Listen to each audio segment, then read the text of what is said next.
is a 19 practice lesson, and our topic is technology for constructing the bridge deck.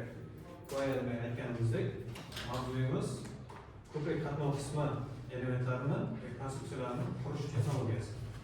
Bugungi mavzumizda gaplashadigan bo'lamiz.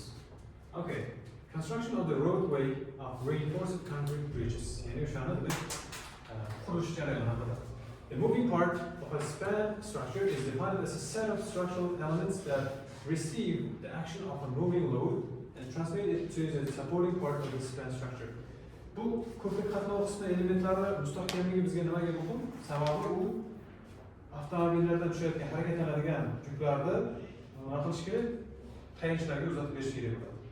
Ya'ni yuk birinchi bo'lib o'shanga ta'sir qiladi. Shuning uchun mustahkamligi, undagi o'sha materiallar, foydalanish materiallari hammasi muhim. The carriageway includes the bridge pavement and supporting elements. Hop, qanaqa elementlardan tashkil topgan? Bu demak qatnov qismi, ko'prik qatnov qismi. Ko'prik qatnov qismida demak asosiy yuk ko'taruvchilar, bular demak balka yoki plitalar ostki qismida joylashgan. Bundan tashqari o'sha trotuar plita va g'ildirak qaytargichlar yukni ko'tarmaydi. Ular faqat o'sha xavfsizlik nuqtai nazaridan qurilgan elementlar hisoblanadi. Bundan tashqari demak 4 qatlamli qoplamamiz ham mavjud. The bridge pavement located on the supporting elements of the traffic section serves to ensure the safety of vehicles and passengers. Hozir aytganimdek, demak ular asosan nima deyapti? Transport vositalarini va yo'lovchilarni xavfsizligini saqlash maqsadida, ya'ni o'sha vazifani bajaradi. As well as to perform the function of drainage. Bundan tashqari drenaj sistemasi ham demak asosiy vazifalardan biri hisoblanadi, o'sha g'ildirak qaytargichlarni va ko'tarmalarni. Okay. In figure 19 and 1, you can see the main elements of the intermediate structure. Asosiy elementlarni ko'rishni mumkin. The first one is sidewalk, pedestrian crossing. Demak bu piyodalar o'tish joyi yoki piyodalar harakatlanishi kerak bo'lgan trotuar oddiy tilda. Traffic safety belt, ikkinchisi. Bu demak qanaqa xavfsizlik polosasi oddiy qilib aytganda. Rolling street. Dimensions of the movement array, ya'ni asosiy gabariti, harakatlanadigan asosiy gabarit. Demak shuncha ko'rishingiz mumkin, mana masalan. Fourth, movement coding. To'rtinchisi demak umumiy o'sha harakat tasmasi deb aytiladi, hammasi. To'rtinchi belgilangan, ko'rib turganingizdek demak. So the first one is grid barrier. Ya'ni birinchisi переднее ограждениеlar deb aytamiz oddiy tilda. Panjarali to'siqlar. Second one, sidewalk pavement. İkincisi demek. Piyodalar o'tish joyining demek harakatlanish joyining ustidagi qoplamasi. O'tayapti deb aytamiz oddiy tilda. 3. Wheel return beam. G'ildirak qaytargich. Wheel deganimiz g'ildirakni wheel deb aytamiz ingliz tilida. Return deganimiz qaytarib berish, qaytarish degan ma'noda bo'ladi. Wheel return beam. 4. Lightning column. Demek yorituvchi jihozlar. 5. Drain pipe. Yani suv chiqarib yuborish joylari. 6. Bridge pavement layer, yani ustidagi qoplama, mana ko'rib turishingiz mumkin. 7. Element supporting the movement part. 8. Intermediate structure beam. Ya'ni demak o'sha ko'prik qatnov qismi elementar nimalardan tashkil topgan. Demak balka yoki plitalar, oraliq qurilmamiz. Yoritish chiroqlari, g'ildirak qaytargichlar, trotuar plitalar, to'siqlar va qoplama elementlari. To'rt xil turdagi qoplamamiz mavjud edi. Buni bilamiz. Va har bittasiga detalli to'xtalib o'tamiz. In this picture you can see the parts, see the layers of the pavement. Shu yo'limizni qatlamlarni ko'rishingiz mumkin. Asfalt qoplamasi, himoya, gilzalar, teksturchi va oraliq qurilmani o'zi. Balki plitamiz. Okay, the bridge pavement of reinforced concrete bridges consists of the following elements. The layers of the bridge pavement, the sidewall pavement, the boundary devices, the water passage devices, the formation groups, the farmacy chopper, and the bridge's connection with the embankment. Reinforced concrete bridges are placed on the moving part of the bridge pavement style. This plate, while being a supporting element of the moving part, is also part of the main supporting structure of the span structures, and together with them forms a spatially operating system. Yani hammasini birga ishlaydi. Main supporting structure of the span structure, the layers of the bridge pavement perform the following functions. Yani asosiy vazifalardan iborat. Bu yerda. Protects structures located below it from the mechanical impact. Tagida joylashgan, ya'ni o'sha qoplamalar aytyapmiz, qatlamlar.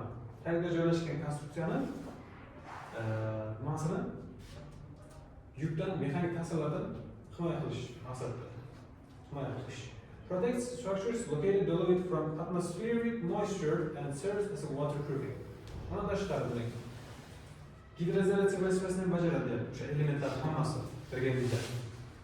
Gidroizolyatsiya o'zimiz suvdagi asfalt betondan himoya qatlami, tekstilchilikdan hammasi suvdan, atmosfera ta'sirlaridan himoya qiladi birgalikda.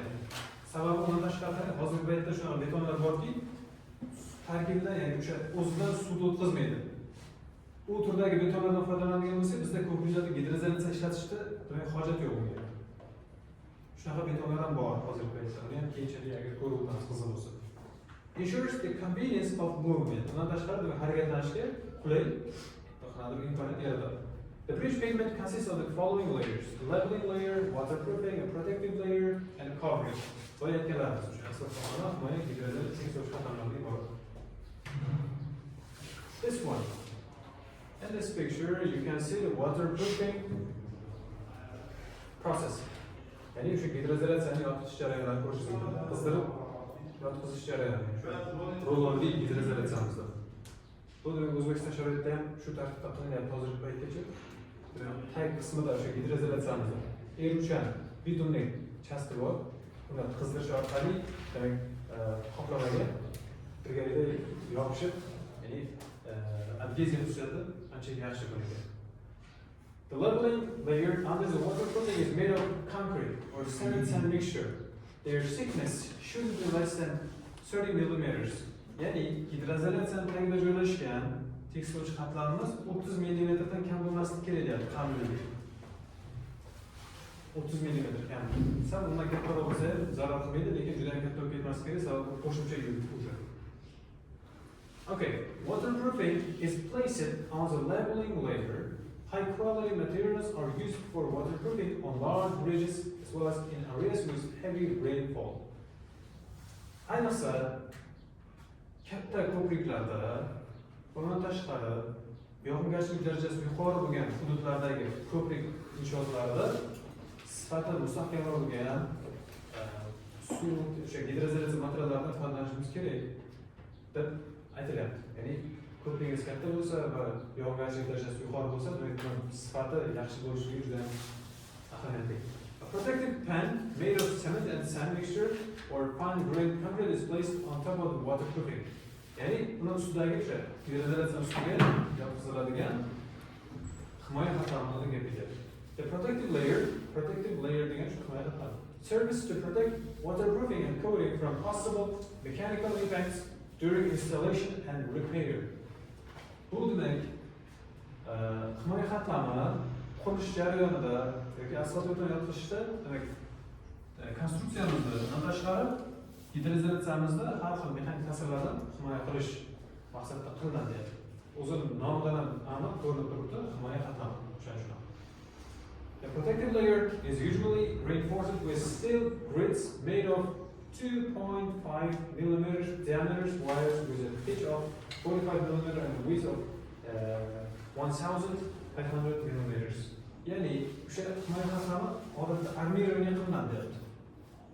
Diametri 2,5 millimetrlik bo'lgan armaturalardan arma karkaslar to'qiladi, qilinadi o'sha himoya qatlami. Shahar ketadi, ko'rishingiz mumkin. Tushunarli. Bu yerda esa o'sha tekstilchi qatlam ishlari amalga oshiriladi. Ko'pirganda sement beton aralashmasi joylashtirilgan. Okay, in this picture you can see the sidewalk and barrier structures. Bu demak o'sha himoya to'siqlari, trotuarning ketidan yon tomonda turadigan, bu esa o'sha bodai qaytarishlar turlari. Hozirgi paytda demak shu turdagi metal konstruksiyalardan foydalanyapti, yengil va qisman arzon. Va qurilish jarayoni ham juda oson. Kim bunga qaraganda. Bular demak o'sha boya aytganimiz bodai qaytarishlarda, demak ustidan eskiroq bo'lgan ko'rinishlar. Suratda sonda Qaysi? Nima? Yo'q. Bu yeri bundoq qo'yishim, o'rnatma. Yeri bundoq o'g'laymiz. Bu alyuminiydan qanday? Yengil konstruksiya. Juda ham yengil. O'zbekistonda allaqachon ishlatilib boshlandi bu. Yangi ko'priklarimiz bor. Okay, the sidewalk of an intermediate structure is a part of the bridge pavement designed for the safe movement of pedestrians. Ya'ni o'sha trotuar bekatlar o'sha yo'lovchilarda xavfsiz harakatlanish uchun ishlatiladi, quriladi. Typically, there is an upper sidewalk in which case it's located above the road surface, and a lower sidewalk in which case it's located above the road surface. Sidewalks are placed on both sides of the bridge and are bounded by railings no less than 1.1 meters high. Yani balandligi 1.1 metrdan kam bo'lmagan holda qilinarkan, demak ko'rib turganingizdek. Bundan tashqari demak ular mustahkamlab qirqayamga, trotuar bekatlarga mustahkamlab montaj qilinadi. Va ko'prikni har ikkala tomonda joylashtiriladi. Here in this picture you can see the sidewalk constructions. The first one is located above the roadway and the second one is located in the roadway.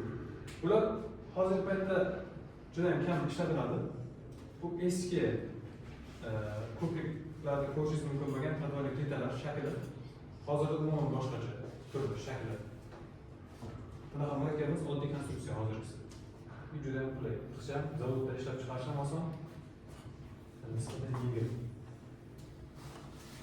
This one, water drainage measures. Reinforced concrete structural elements exposed to precipitation can quickly deteriorate. Concrete corrodes and reinforcement corrodes. To prevent this, in addition to waterproofing in the reinforced concrete structures of bridges, measures are being taken to drain water from bridge pavement and sidewalk surfaces. Demek bu suv qochirish sistemasi haqida gap ketyapti yo'lda, ko'prik konstruksiyasidagi. Agar ko'rgan bo'lsangiz, ko'priklarimizda har 3 metrdan adashmasam yoki 5 metr uzunligiga qarab turib ko'prikda balkalar, qurma uzunliklariga qarab turib har xil bo'lishi mumkin, o'zgaruvchan. Teshikchalari bor, ya'ni suvlarni qochirish tizimi ishlab chiqilgan. Va demak bu tag qismida joylashgan esa, demak o'sha suvlarni yog'ingarchilik atmosfera suvlarini olib chiqib ketish ko'prik konstruksiyasidan sal uzoqroqda. To prevent this, in addition to waterproofing and reinforced concrete structures of bridges, measures are being taken to drain water effectively. Good. Xo'p. Bu yerda ham demak ko'rib turganingizdek suv qochirish sistemalari qilingan. Which one? Nima? Bu kommunikatsiya sistemalarini avvalgi o'sha qurilmalar bo'lmaydi. Arkasında var, arasında da var. Kurulama. Yo'q, mana bunday. Ha, o qanday obyekt bo'lgan shu ko'raman. Yo'q. Aqran sinish. Portal sinish. Ama ayran tutulmadan mı? Yo'q. Shuning uchun yo'q. Bu har xil gaz trubalar, mana bu kamayda, lekin bunaqa qilinmasdi. Gaz trubalarga, simlarga, o'sha elektrik tokiga boshqa uchun отдельный qo'shimcha chiqitlar bor o'zida, metal. Qoldirib ketiladi. Agar bo'lsin bo'lmasin, sabablar kelajakda o'tishi mumkin degandek. Lekin bunaqasi qo'yilmasdi. Endi balki o'shangalar ko'rish kerak. Endi shu ko'prikni topish kerak ekan.